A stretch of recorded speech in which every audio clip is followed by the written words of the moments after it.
दोस्तों वीडियो को स्टार्ट करते हैं फाइनेंस सेक्टर की स्ट्रॉन्ग फंडामेंटल कंपनी के साथ, जिसका नाम है बजाज फाइनेंस लिमिटेड कंपनी।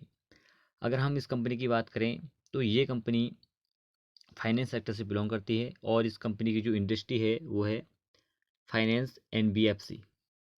उसके बाद बात कर लेते हैं इस कंपनी के चार्ट के बारे में कि इस कंपनी के चार्ट ने अभी तक कितना परसेंट रिटर्न लोगों को प्रोवाइड किया है। इस कंपनी की लिस्टिंग की बात करें तो इस कंपनी की लिस्टिंग 5 जुलाई 2002 को हुई थी और उस समय इस कंपनी की जो एक शेयर की जो प्राइस थी वो 5.75 इंडियन रुपीज़।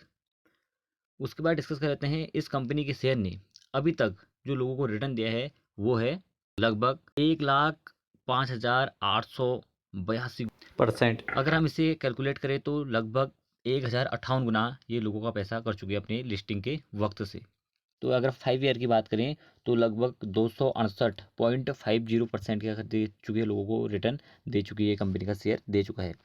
उसके बाद डिस्कस कर लेते हैं अगर हम एक साल की बात करें तो ये -7.20% माइनस में परफॉर्म कर रहा है एक साल में।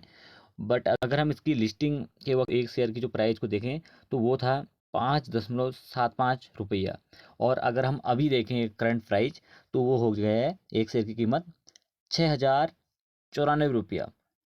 तो काफ़ी ज़्यादा वृद्धि इस कंपनी के शेयर में देखने को हमें मिलती है। अगर हम इस कंपनी के बारे में जान ले तो ये कंपनी अपने सेक्टर मार्केट की क्या है, लीडर कंपनी है। और ये कंपनी के जो कामकाज में लगी है वो है कि ये लोगों को ऋण देने के कामकाज में लगी है, इसका मुख्य कार्य है। और ये ग्रामीण शहरी दोनों दोनों एरियाओं में ऋण प्रोवाइड भी करती है।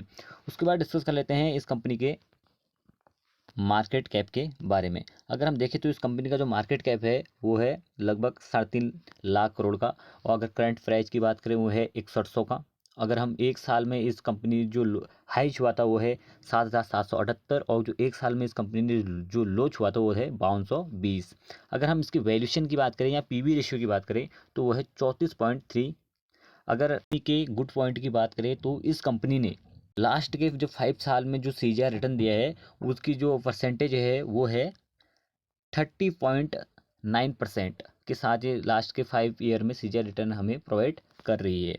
उसके बाद देख लेते हैं इस कंपनी की नेट प्रॉफिट के बारे में। तो कंसिस्टेंसी के साथ नेट प्रॉफिट में क्या दिख रही, ग्रोथ दिख रही है। अगर हम नेट प्रॉफिट देखते हैं तो पहले की नेट प्रॉफिट देखते तो 4,420 करोड़ का, उसके बाद देखते हैं कि सीधे उछलकर 7,028 करोड़ का प्रॉफिट हो जाता है। उसके बाद देखते हैं कि 10,779 करोड़ का क्या हो जाता है, प्रॉफिट हो जाता है। अगर हम इसकी कंपाउंडिंग सेल्स की ग्रोथ को देखें तो वो भी क्या हो रही है, डबल डिजिट के साथ ही ग्रोथ हो रही है। अगर हम 10 ईयर की बात करें तो उसका जो अभी स्टेट इसमें अवेलेबल नहीं है, बट अगर हम 5 ईयर की बात करें तो 26% के साथ ग्रो हो रही है। 3 ईयर की बात करें तो 20% के साथ। अगर हम एक साल की बात करें तो 29% के साथ क्या हो रही, ग्रोथ हो रही है, सेल्स में दिख रही है।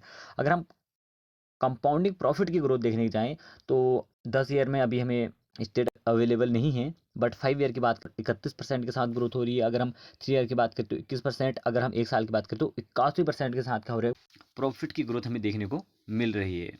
अगर हम इसके सीजीआर रिटर्न की बात करें तो वो भी क्या हो रही है, डबल डिजिट के साथ ही क्या हो रही, ग्रोथ हो रही है। अगर 10 ईयर की बात करें तो 47% के साथ।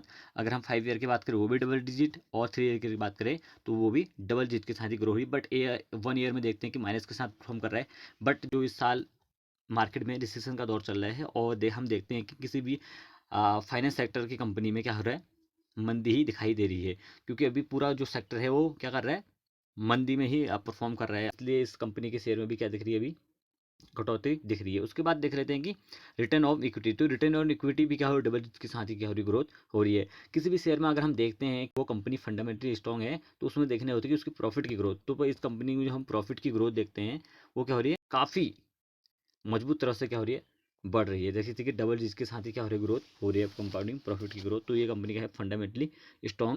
अगर हम शेयर होल्डर पैटर्न के बारे में ही डिस्कस कर लेते हैं इस कंपनी के बारे में, इसमें जो प्रमोटर का स्टेक है वो क्या हो रहा है, जो सितंबर के क्वार्टर में तो प्रमोटर का स्टेक था वो था 55.86% था। उसके बाद अगर देखते हैं कि दिसंबर के क्वार्टर में वो क्या हो रहा है, इंक्रीज होगा कि ना हो जाता है, 55.91% हो जाता है। उसके बाद अगर हम एफआई का इसमें स्टेक देखिए, जब फॉरेन इन्वेस्टर कहते हैं एफआई को, तो वो भी क्या हो रहा है, जरा सा एफआई को जो स्टेक है इस कंपनी में ट्रिम हो रहा है। देखते हैं कि जो पहले जो इस कंपनी में सितंबर के क्वार्टर में स्टेक था वो था 20.49%। उसके बाद देखते हैं कि वो ट्रिम होगा कितना रह जाता है दिसंबर के क्वार्टर में। तो इस कंपनी में जो एफआई है वो क्या कर रही है, सेलिंग कर रही हैं। तो सेलिंग करते हुए वो अभी हम दिसंबर के क्वार्टर में इनका स्टेक देखते हैं तो वो है 19.87%। अगर हम DI को कहते हैं डोमेस्टिक इन्वेस्टर, तो उनका स्टेक है इस कंपनी में बढ़ रहा है। इसमें देख सकते हो अभी के क्वार्टर में जो इनका स्टेक है वो है 12.37%। अगर हम इसमें पब्लिक को हम कहते हैं रिटेल इन्वेस्टर, तो उनका जो अभी स्टेक है इस कंपनी में क्या हो रहा है, बढ़ रहा है। जैसे कि देख सकते हैं कि सितंबर के क्वार्टर में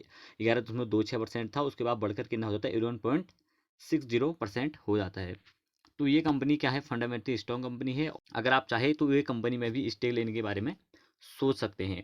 अगर वीडियो आपको नॉलेजेबल लगी हो या इन्फॉर्मेटिव लगी हो तो इस वीडियो को सब्सक्राइब कीजिए।